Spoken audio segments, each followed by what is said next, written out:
Okay. Is this mic on? Oh, this mic's on. Yeah.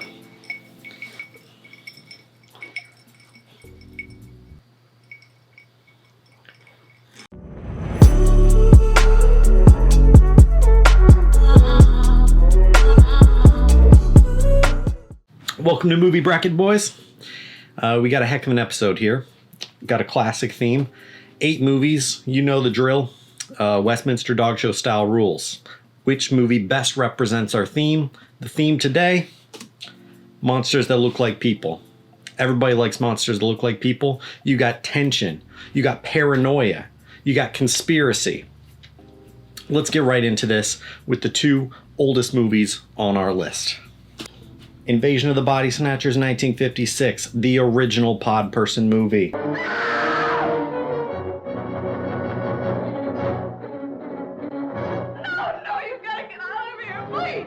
And Invasion of the Body Snatchers, 1978. Follow-up, 20 years later, a classic in its own right. Like the others. Elizabeth, wake up! Get you when you sleep. Sit up! Invasion of the Body Snatchers. These movies, classical representation of the theme, right? Monsters that look like people. Pods. Come from space, presumably. They're making new people, getting rid of old people, but they're identical imposters. If they're identical, how do you prove it? Yeah? Every moment wasted, they get closer to taking over the planet. Everything you say makes you sound crazy. Those 2 elements, they're going to play together, give you a tense, action-packed thrill ride. It's got no detail, no character. It's unformed. All of a sudden, they're growing like parasites. Is it contagious? People are being duplicated. Both movies are well directed. Both movies have good performances. The original has its cliches, just kind of an aspect of its time. It's 1950s sci-fi, right? Ew. Ew. Black and white. Get cultured, people. Watch a black and white movie. Suddenly, while you're asleep, they'll absorb your minds, your memories. I don't want any part of it. You're forgetting something, Miles. What's that? You have no choice. The whole movie is going to be a flashback as the main character kind of tries to explain I know I sound crazy, but listen to what I've seen, that sort of Lovecraftian thing. But will you tell these fools I'm not crazy?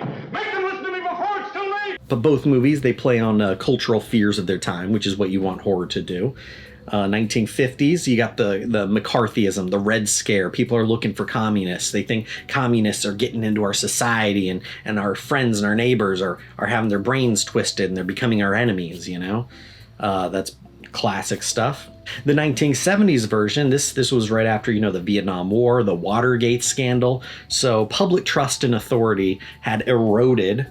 And you can't trust anyone. Who can you trust? Conspiracy taking place at the highest levels, right? That's what that movie was feeding off of. Both solidly doing their job so far. So which one's going to get the win? Despite its faults, for me, I have to give it to the original. Listen to me. Please listen. If you don't, if you won't, if you fail to understand, then the same incredible terror that's menacing me will strike at you! It was such a cynical movie for its time, It destroys hope in a way that most 50s movies do not. 1970s science fiction, you're used to hope getting destroyed.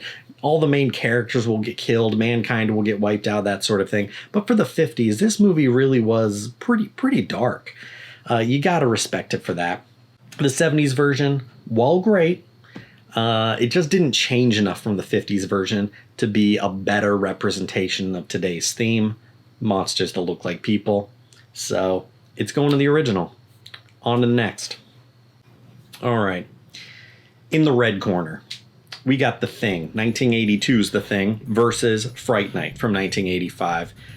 This is a tough choice, I got to admit. These are 2 very different movies, but they're 2 very 80s movies. You know what I'm talking about. 80s. The Thing, you got a group of people trapped with an alien creature that can take on any form. Awesome concept. My God, what the hell happened here? Is that a man in there or something? Fright Night, another high concept idea. You have a teenager who's convinced that a vampire has just moved in next door. What would you do if you accidentally discovered the house next door was occupied by something not human? They both have human-looking monsters. You have people who suspect that they're monsters. But which movie does it better? That's a tough call. That's what we're here to find out. Look, I know it's crazy. I know that, but look, Lieutenant! The Thing is known as a masterpiece in 1980s horror. The special effects, the tone of the film, the tension, the atmosphere. People love it. It resonates. It still works today.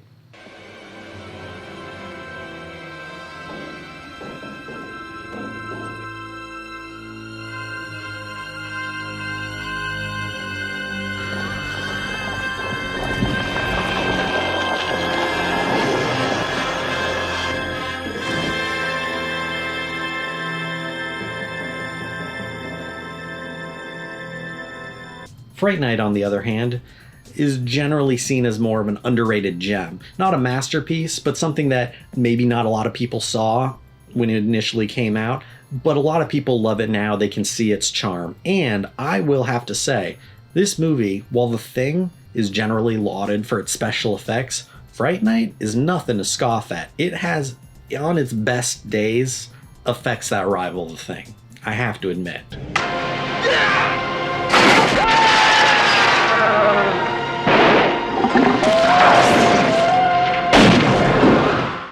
So trying to ignore the cult nature of each movie, let's just try to focus on which one represents the theme better. It's the only way we're going to get to the bottom of this, all right?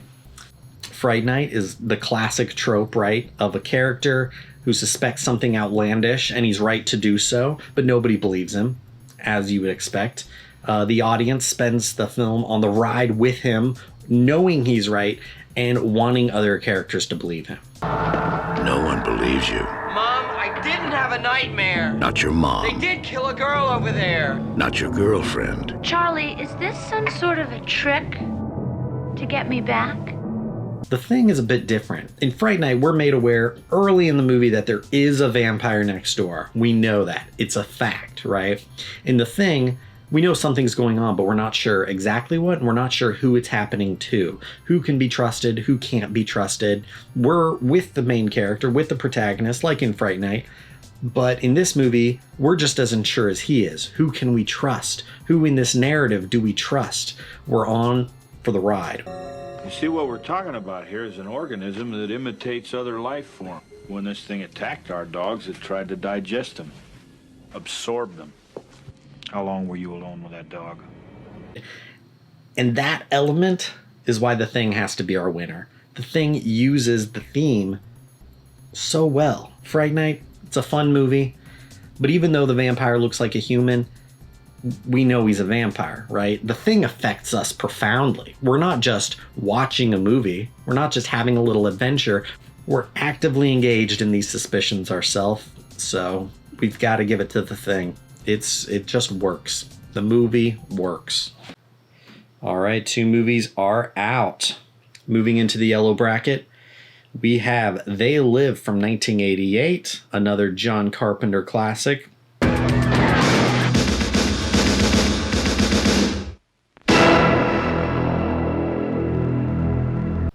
And Body Snatchers from 1993 this time.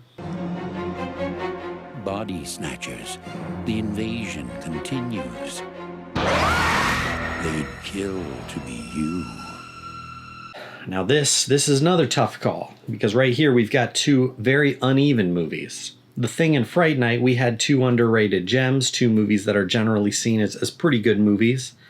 This time we got 2 movies that are pretty uneven, didn't necessarily get the best reception, and don't necessarily have the greatest reception today. All right, They Live, 1988. A drifter discovers that the world is populated by aliens in disguise. You can only see them with specially made sunglasses.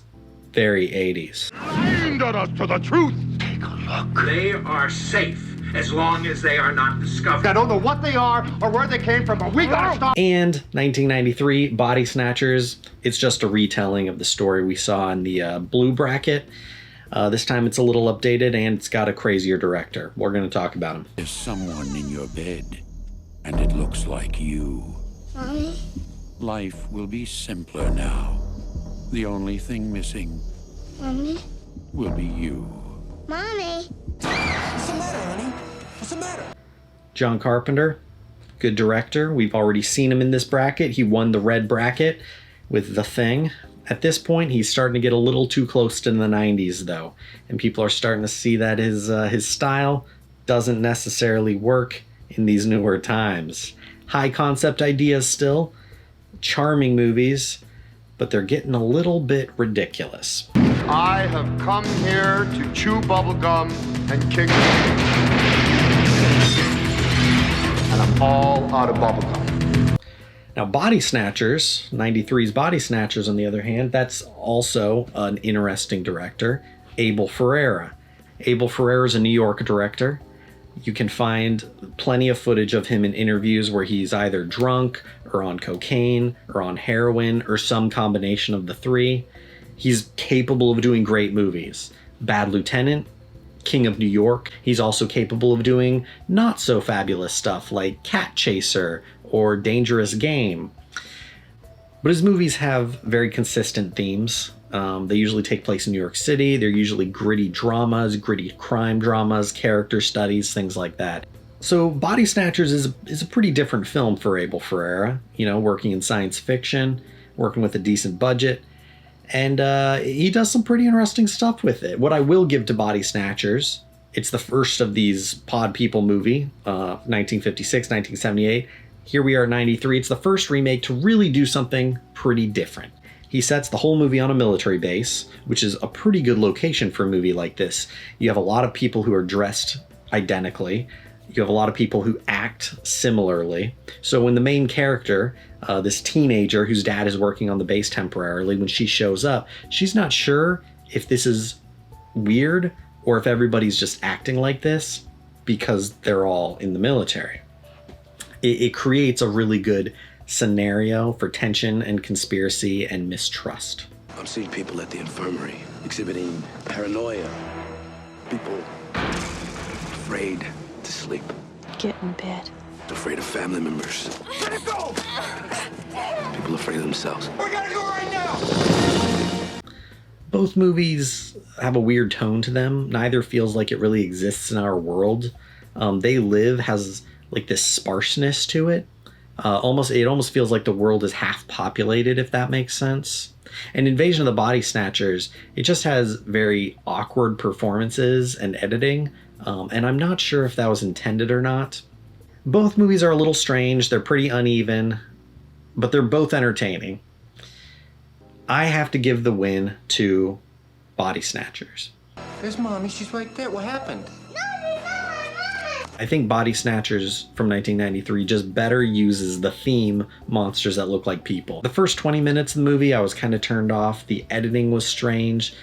The performances were awkward. There's a pretty annoying narration that takes place that kind of bookends the film. But it feels weird. The movie feels weird. The world of the movie feels weird. But that makes sense. Not everyone we're seeing in the movie is human. And it wants to give you a sense that something's wrong, something's not right.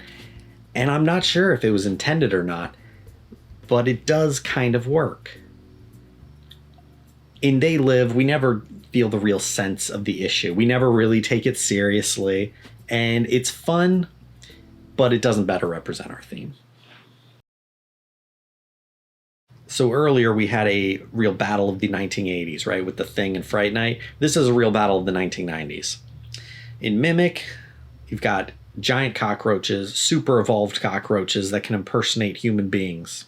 Sometimes an insect will evolve to mimic its predator. A fly can look like a spider. A caterpillar can look like a snake. They are breeding. Whatever it becomes, it destroys. Peter, these are lungs. Yesterday, it became human. If that thing has been around, how come nobody's ever seen it? I think we have. And in The Faculty, You have a really high concept idea. Students who think their high school teachers are being taken over by aliens. The students at Harrington High have always suspected their teachers were from another planet. Is this gonna be on the test? This is the test. This time, they're right.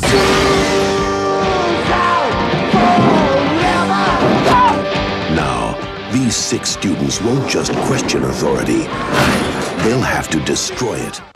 Quickly mentioning the directors here because they're both interesting and they both have some similarities. Guillermo del Toro directed Mimic, and Robert Rodriguez directed The Faculty. Both made their first features, I believe, in Mexico before quickly being whisked away to Hollywood. Both directors have worked in the action genre. Del Toro did things like Hellboy and Pacific Rim. Robert Rodriguez is more Sin City, From Dusk Till Dawn. So they both worked with some high concept action ideas, but both are very different filmmakers. Del Toro usually has more thoughtful films with interesting visuals, and Robert Rodriguez resorts more to stylish editing. For Del Toro on this one, it's kind of an uphill battle, mainly due to the script, I gotta say. The Judas breed. Now, the cure they created has taken on a life of its own. So you think your little Frankenstein's got the better of you? They all died in the lab. But you let them out. Evolution is a way of keeping things alive. The guy who co-wrote the script for Mimic, he hadn't had a screenplay published in like 10 years. I think the last movie he had worked on was Batteries Not Included, the family-friendly 80s movie, a pretty strange jump in tone. The Faculty, on the other hand, was written by a guy who was in his prime. 2 years before, he had just written Scream, a movie that redefined the entire horror genre. So The Faculty, it's a much hipper movie. It was made by 2 people who are very much of the time that the movie was coming out. Mimic plays more like a police procedural from the 80s. It's a little sluggish, it's methodical, it's well crafted, but it just doesn't take you for the same ride. You see the size of that thing? We changed its DNA.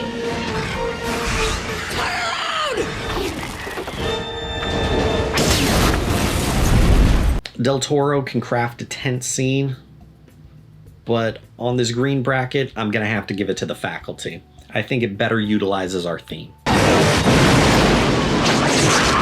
Faculty. Please report to the principal's office.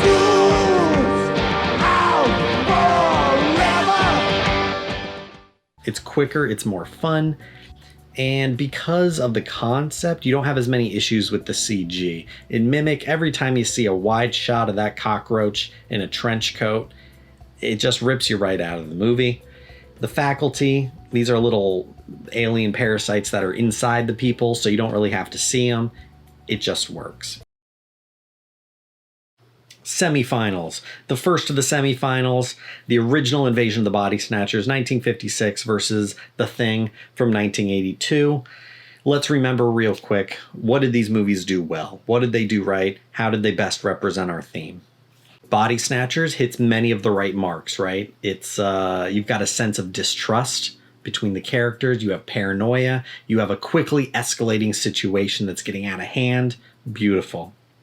The Thing also does a great job with our theme, but a little bit differently. It's a remote location in the Arctic, a research station. The threat is more distant. Body Snatchers, the pods, they're being harvested, they're being sent to neighboring towns within days. In The Thing, we don't get the sense that this is the Earth is gonna be overwhelmed overnight by this thing. What The Thing has that Invasion of the Body Snatchers doesn't have going for it is a sense of isolation, right? The people in The Thing, they can't get help. In Body Snatchers, it's all about trying to convince people something's going wrong. In The Thing, you really can't get anyone to help you. And so you're trapped there. You're alone. There's nothing left to do except hunker down and let paranoia take its toll. And that's why I'm giving this one to The Thing. In the original Body Snatchers, it's really a thriller. There's a ticking clock element. You're desperately wanting this thing to get solved. But The Thing from 1982, it traps its characters and it forces them and the audience to confront the horror directly. And if this theme is about monsters, horror's gotta win. We're giving it to The Thing. Our second semifinal, Body Snatchers 1993 versus The Faculty 1998. Both movies have competent filmmakers, you know, Abel Ferrara, Robert Rodriguez, both have done good work. Body Snatchers, it has a good atmosphere, good setting, good tone. The Faculty, it's a little more tongue-in-cheek. It's the kind of movie, if it was made in the 80s, it would be a comedy, more flat out. A teenager thinks his teacher's an alien. This movie, though, definitely doesn't sell itself as a comedy. It's more lighthearted, more tongue-in-cheek than Body Snatchers, but definitely not a comedy. So this is a pretty tough call as well. I enjoy both of these movies, but which one better uses the theme? And this was a really tough call.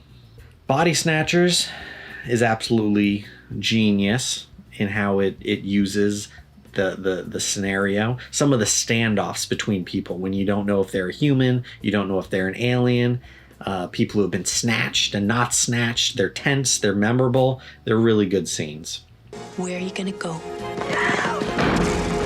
Where are you gonna run? Where are you gonna hide? Nowhere. Because there's no one like you left. But I'm going to have to give this win to The Faculty. As great as some scenes in Body Snatchers are, The Faculty is just a much more consistent movie. It really is. It's a more consistent tone, and I think it actually has better character development. So when you have these standoffs that happen in both movies, the ones in The Faculty, they're just so rewarding for the audience because we're really rooting for these characters. Okay. Final matchup, The Thing, 1982, versus The Faculty from 1998. In both movies, you have aliens that have wormed their way into characters and protagonists who have to figure out what's going on, who's been infected, who hasn't, and how they can stop this outbreak. The Faculty's got more of those thriller elements, like Invasion of the Body Snatchers, where it's like a ticking clock. They're really trying to stop this outbreak. The Thing, it's a smaller story. It's a little more focused. The Faculty has some scenes that would be right at home in The Thing, though. Both movies have a scene where a test has been created to find out who's a human, who's an alien. What do you got in mind, McCready? A little test. On Windows. You and Palmer, tie everybody down real tight. You both take it. I can't, you know I can't.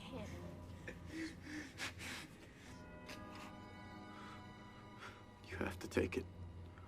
In both scenes, they're not sure if the test will work, and both scenes, as would be expected, end with a surprise and then violence. This is pure nonsense. Doesn't prove a thing. I thought you'd feel that way, Gary. You were the only one that could have got to that blood. We'll do you last. Get away from me! McCready!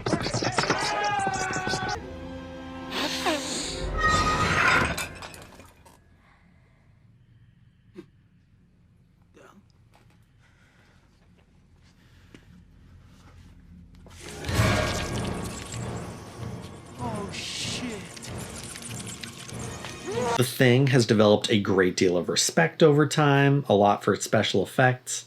The Faculty is still kind of a movie that's remembered vaguely, mostly by people who saw it when they were in high school when it came out. And unsurprisingly, I'm going to have to give the win on this one to The Thing, 1982. It's got to be our winner. It deserves all the credit it gets. It deserves all the praise it gets. It remains so focused and engaging throughout.